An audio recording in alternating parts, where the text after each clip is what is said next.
My name is Emily Mitchell. I'm 32 and for most of my life, I was the daughter who got the leftovers while my sister got everything handed to her on a silver platter. When my grandfather passed, he left me his waterfront loft in Seattle, the one place that had always felt like home. It was mine alone. No strings, no sharing. My parents secretly made their plan. They didn't realize that as an architect, I'm trained to see the flaws in a structure before it even collapses. I knew they were setting a trap for me. David and Sarah Mitchell were looking to liquidate my sanctuary to pay off Taylor's $180,000 fraud debt. Have you ever felt like the invisible one in your own family? Let me know your story down in the comments. Anger wasn't loud this time, it was clinical. I sat at my drafting table in the center of the loft, the Puget Sound stretching out through the floor-to-ceiling windows, and I felt nothing but a cold, crystalline clarity. I didn't cry when I heard them in the kitchen talking about clearing out my junk. I didn't ask why Taylor's bad decisions were once again my financial responsibility. I just opened my laptop and started drafting a different kind of blueprint. This wasn't a family crisis, it was a hostile takeover, and I was the majority shareholder. I spent the afternoon working with a surgical precision. I wasn't just an architect anymore, I was a security specialist. I didn't need their permission to exist in the space Grandpa William had designed for me. I ordered a top-tier smart home surveillance system, high-definition, motion-triggered, and entirely discreet. By the time the sun began to dip behind the Olympic Mountains, the loft was rigged. I placed hidden cameras in the living room, the hallway, and the kitchen. Every lens was angled to catch the exact moment David and Sarah decided that my legal inheritance was actually their personal ATM. The interface on my phone was clean and sharp. I watched the smart lock logging system calibrate. From this point on, every entry and exit would be documented in a digital ledger, factual, undeniable, and lethal. I didn't feel like a victim, I felt like an auditor. I set up the motion alerts to push straight to my device, ensuring that any unauthorized movement would trigger a silent alarm that only I could see. My compassion had been a luxury my parents had overdrafted for years, and today, the account was officially closed. To bait the trap, I needed them to believe I was out of the country. I picked up my phone and called my mother, Sarah Mitchell. My voice was a masterpiece of professional detachment. I told her that my firm had just confirmed a 3-week client meeting in London. I made sure to emphasize that I'd be flying out on Friday and wouldn't be checking my personal messages frequently due to the time difference. I could almost hear the gears turning in her head on the other side of the line. She sounded almost too supportive, her voice fluttering with a fake warmth that I now recognized as greed. "That's wonderful, Emily," she said. "Don't worry about a thing here. Just focus on your work." I hung up and watched the blue light of the surveillance app reflect in the polished glass of my drafting table. This wasn't revenge, it was accounting. I checked the log one last time. The loft was empty, silent, and waiting. I packed a small bag for a hotel 3 miles away, close enough to watch, but far enough to remain a ghost. Inside my mind, my grandfather's voice reminded me to think several moves ahead. The London trip was the opening move. Now, all I had to do was wait for them to prove they were exactly who I feared they were. The hotel room was quiet, except for the low hum of the air conditioner and the rhythmic ticking of the city below. I sat on the edge of the bed, the blue light from my laptop screen illuminating the architectural compass I'd taken from Grandpa William's study. It was a precision instrument, designed to find the exact center of things. I held it in my hand and looked at the live camera feed from my loft. My sister Taylor was already there, walking through my living room with a designer handbag that probably cost more than my first 2 cars combined. Seeing her move through my sanctuary with such casual entitlement brought the memories flooding back. I spent years wondering why my parents, David and Sarah, viewed my life as a communal resource while Taylor's was a sacred investment. I'd been the silent investor in their version of family, always contributing, never withdrawing. When I was 22, I worked 3 jobs to pay for my senior year of architecture school while my parents funded Taylor's, finding herself gap year in Paris. I remember my graduation date clearly. I stood on that stage, named valedictorian of my class. I scanned the crowd for my parents' faces, but the only person in the audience was Grandpa William. He sat in the 3rd row, holding a single lemon from the tree he'd planted on my loft's balcony, a silent signal that he saw me. My parents had sent a card from a vineyard in Tuscany, claiming they couldn't cut their trip with Taylor short because she was finally coming out of her shell. I realize now that they were caught in the trap of cruel normalization. This is a psychological blind spot, where a family decides that one child is the problem, and the other is the provider. For David and Sarah, protecting Taylor wasn't just a choice, it had become their only morality. They didn't see their plan to steal my loft as a crime, they saw it as family support. In their eyes, I was strong, so I didn't need a home. Taylor was weak, so she deserved mine. They had normalized the idea that my independence was actually a form of coldness that justified their neglect. Every straight-A report card I ever brought home was met with a quick nod before they turned to praise Taylor's finger paintings as if they were masterpieces. My grandfather saw the damage this was doing. He taught me that favoritism is just a form of slow-motion theft. It's the theft of a child's sense of belonging. My parents didn't hate me, they just found me useful, while they found Taylor precious. I was a structure they expected to remain standing without maintenance, while they spent $180,000 on a sister who viewed a fraud debt as an inconvenient mistake. I adjusted the camera angle on my screen. Taylor was now pointing at the floor-to-ceiling windows, likely imagining the commission from a sale. I looked at the compass in my hand one last time before setting it down. Grandpa William knew they would come for the loft. He knew they would try to erase his last act of love for me. But as an architect, I know that you cannot build a future on a foundation of lies. This wasn't just about property anymore. It was about proving that the invisible daughter was the only one who truly understood how to protect a home. The last dinner at my parents' house smelled like roast chicken and domestic hypocrisy. I sat at the mahogany table, the same one where I'd been told a dozen times that my dreams were too expensive while Taylor's were essential.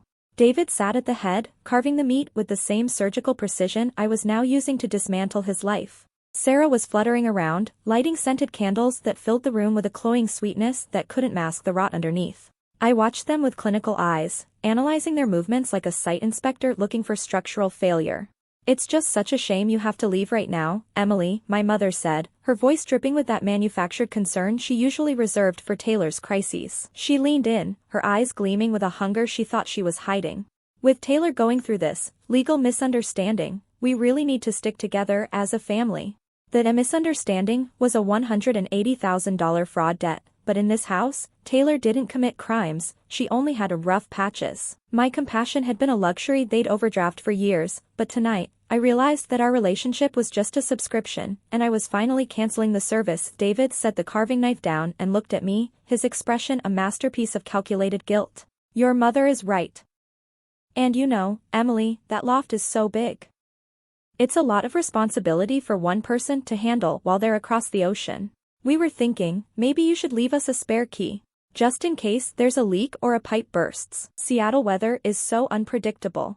I almost admired the boldness of the lie. He wasn't worried about water damage, he was worried about how quickly he could get a real estate agent through the front door to secure that $1.8 million valuation. Taylor chimed in, her tone sharp and condescending as she swirled her wine.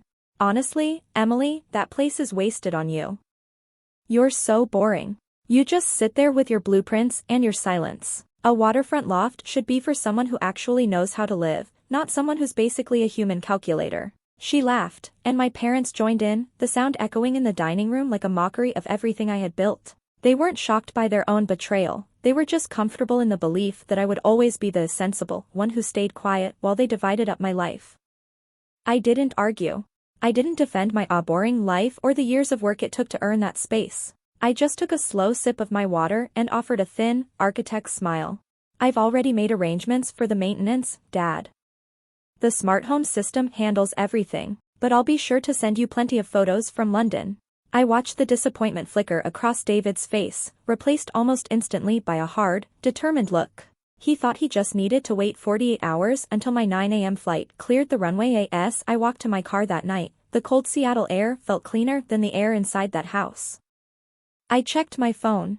The hidden cameras in the loft were active, streaming the empty living room in crisp high definition. David and Sarah were already spending the $1.8 million in their heads, but they were about to find out that my grandfather didn't just leave me a home, he left me a fortress. This wasn't a breakdown, it was a balance sheet, and for the first time in 32 years, the Mitchell family was about to see exactly what happens when the invisible daughter stops footing the bill. I sat in room 412 of a boutique hotel just 3 miles from my loft. The cool gray light of a Seattle morning filtering through the curtains. I wasn't in London. I wasn't even at the airport. I was sitting at a functional wooden desk, my laptop glowing with a different kind of sunrise, the kind made of facts, numbers, and quiet retribution. The SmartLock log was my most trusted colleague today, a digital ledger that didn't know how to lie. At exactly 10:02 a.m., my phone didn't just ping, it announced the start of a hostile audit. The notification was clear: front door unlocked. I didn't feel a rush of adrenaline or a wave of panic. Architectural integrity depends on knowing exactly where the stress points are, and I had just watched my family apply maximum pressure to the wrong joint. I opened the surveillance app, and the feed flickered to life in high definition. There they were. My father, David Mitchell, was leading the way, his chest puffed out with the arrogance of a man who thought he just won a lottery he didn't enter. My mother, Sarah, followed, clutching her designer handbag as if she were inspecting a new gallery space rather than invading her daughter's home. But the most professional part of their betrayal was my cousin, Sydney.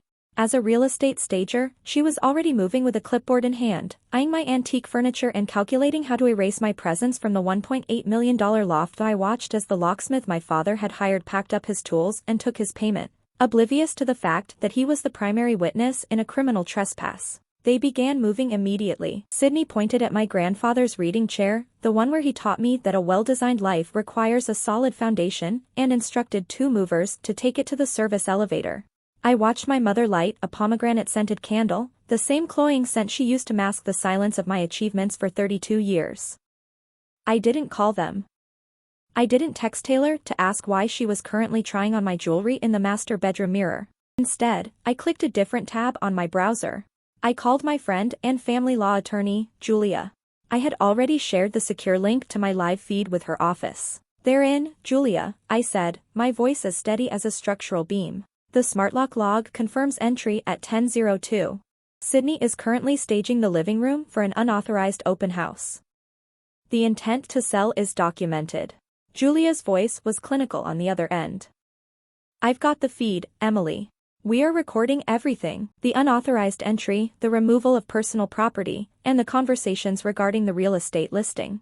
This isn't just a family squabble anymore, it's a systematic attempt at fraud." I leaned back in the hotel chair, watching the screen as my family began to walk through my life as if I were already dead. This wasn't a breakdown, it was a demolition. And as an architect, I knew that before you can build something beautiful and permanent, you have to remove the rot. I checked the time. The authorities were already briefed. Now, all I had to do was let my parents finish digging their own foundation. I watched the screen, my laptop glowing with a clinical, blue light. Inside the loft, Sarah was running her fingers along the marble countertop, already acting like the owner. But a different kind of reality was loading in my inbox. My phone buzzed. It was Julia. Her voice wasn't just professional anymore, it was lethal. "Emily, we found it," she said. "We ran a deep audit on your grandfather's previous accounts, the ones Taylor had access to as a secondary trustee. We found an inheritance withdrawal of $40,000 from last year. The signature on the authorization form is yours, but the digital forensic scan shows a perfect mismatch. It's a forgery." I didn't feel a sting of betrayal, I felt the satisfaction of a math problem resolving itself. Taylor hadn't just been drowning in debt, she had been committing identity theft against her own sister to stay afloat. This wasn't just a family dispute about a loft anymore, it was a criminal case with a paper trail that led straight to a prison cell, but the final blow, the real kill shot, wasn't something Taylor did. It was something Grandpa William had designed. He was an architect of safety, and he knew that David and Sarah's greed was a structural flaw that couldn't be ignored. He had anticipated their move years ago. I opened the digital copy of the will's addendum that Julia had just unlocked. It was the forfeit clause. Grandpa William had left a small, consistent stipend for my parents, a safety net to ensure they wouldn't be destitute in their old age. But there was a condition, an inheritance trap buried in the fine print. The clause was clear: if David or Sarah Mitchell ever attempted to contest his primary gift to me, or if they ever made a legal claim against the Seattle loft, their own stipend would be immediately and irrevocably forfeited. He knew them well enough to know they couldn't help themselves. He had given them a choice between a comfortable life and a gamble for my sanctuary. I watched the live feed. David was on the phone, likely confirming the appointment with the real estate photographer for the next morning. He had no idea that by simply stepping through that front door with a locksmith, he had already signed away his own future. He thought he was winning a $1.8 million prize. Instead, he was walking into a structural collapse that he had designed himself. The forgery was the criminal evidence. The forfeit clause was the financial execution. Together, they removed any remaining path to redemption for my family. They weren't just ungrateful, they were exposed. I closed the laptop lid and stood up. The gray Seattle sky was turning to ink, and the trap was finally, perfectly set. It was time to call in the professionals and end this charade once and for all. The doorbell didn't just ring, it boomed through the high ceilings of the loft, a heavy, authoritative sound that vibrated against the structural glass. I sat 3 miles away, my eyes locked on the surveillance feed as my parents walked an undercover investigator, the man they believed was a wealthy buyer, through my master bedroom. My father, David Mitchell, was in the middle of a sentence about the unobstructed views of the sound when the first 2 uniformed officers stepped across the threshold. I watched the screen as my mother's face went through a sickening progression of emotions, from the practiced smile of a hostess to a frozen mask of pure terror. "We have a report of unauthorized entry and attempted theft of property," the lead officer stated, his voice a flat drone that cut through the pomegranate-scented air. My father tried to summon his old CEO authority, puffing out his chest as if he still commanded a boardroom. "There has been a massive misunderstanding," he blustered, gesturing to the buyer. "I am the executor's son. This is a family matter that we are currently liquidating," but the buyer didn't nod in agreement. He simply pulled out a digital recorder and handed a case file to the police. As the metal handcuffs finally clicked around my father's wrists, the reality of their power illusion of an empty wallet became visible to everyone in the room. For 32 years, David and Sarah had operated on the belief that they were the masters of this domain, but their arrogance was a class-action fraud. They had mistaken the possession of Grandpa William's wealth for their own personal character. They were suffering from a psychological blind spot where they believed they were important, when in reality, they only had a temporary lease on a legacy that was never intended for them. Now that the loft was legally mine and the money was gone, they were exposed as having no internal value to stand on. They were merely renting their status with my grandfather's stolen time. My mother, Sarah, turned toward the hidden camera I tucked into the kitchen's marble backsplash, her eyes red and streaming with manufactured grief. She knew I was on the other end of that lens. "Emily, stop this. We're your parents. We're your family," she shrieked as an officer moved to read her rights. I didn't answer her through the speakers. I didn't need to. Hearing the word family from her felt like a business partner asking for a loan after they'd already embezzled the startup capital. I wasn't being a disappointing daughter, I was a majority shareholder conducting a necessary audit.